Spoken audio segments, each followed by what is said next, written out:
हिंगोली जिल्ह्यात सध्या मुसळधार पाऊस सुरू आहे। पावसामुळे जिल्ह्यातील कयाधू नदीला पूर आला। पुरातून शेतकऱ्यांचा जीव धोक्यात घालून प्रवास पाहायला मिळतोय। याचाच आढावा घेतलाय आमचे हिंगोलीचे प्रतिनिधी गजानन वाणी यांनी।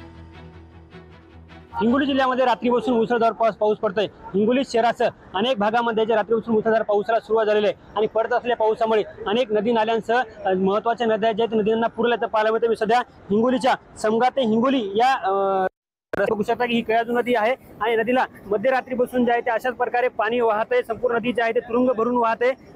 हीच नदी नाही तर जिल्ह्यातील अनेक नदी नाले जे आहे ते अशा प्रकारे जे तुरुंग भरून वाहत आहेत। हे समगा ते हिंगोली जाणारा हा रस्ता आहे। जवळपास या रस्त्यावरती 10 ते 15 गावांचा संपर्क असा तुटल्याचं पाहायला मिळते। संपूर्ण वाहतूक जे आहे ते ठप्प झालेली तुम्ही बघू शकता की त्या बाजूला या ठिकाणी संपूर्ण जे आहे ते वाहतूक ठप्प झालेली आहे आणि जिल्ह्यामध्ये जवळपास 15 दिवसाच्या विश्रांतीनंतर रात्रीपासून जे आहे ते जोरदार पाऊस पडतोय आणि या पावसामुळे शेतकऱ्यांच्या पिकांना मोठा दिलासा मिळाला आहे। शेतकऱ्यांना मोठ्या पावसाची प्रतीक्षा होती, मात्र आता शेतकऱ्यांना मोठा दिलासा मिळाला आहे। बघू शकता की या ठिकाणी संपूर्ण जे आहे ते नद्या तुरुंग भरून वाहत आहेत। या पावसाळ्यातील पहिल्यांदाच जे आहे ते संपूर्ण नदी नाल्यांना पूर आलेला आहे। अशा प्रकारे संपूर्ण नदी जी आहे ते पहिल्याच पावसामध्ये भरलेली आहे आणि यामुळे शेतकरी मोठ्या समाधानी झाल्याचं पाहायला मिळतं। जिल्ह्यातील अनेक भागामध्ये चांगला पाऊस पडतोय। अनेक ठिकाणच्या संपर्क तुटला आणि अनेक शेतकऱ्यांना देखील धोकादायक प्रवास करून आपल्या शेती गाठावी लागते। यामुळे आता आपण बघू शकता की या संपूर्ण या मार्गावरील वाहतूक ठप्प झाल्याचं पाहायला मिळते। कॅमेरामन राजेश सोबत गजानन वाणी, लोकशाही मराठी, हिंगोली।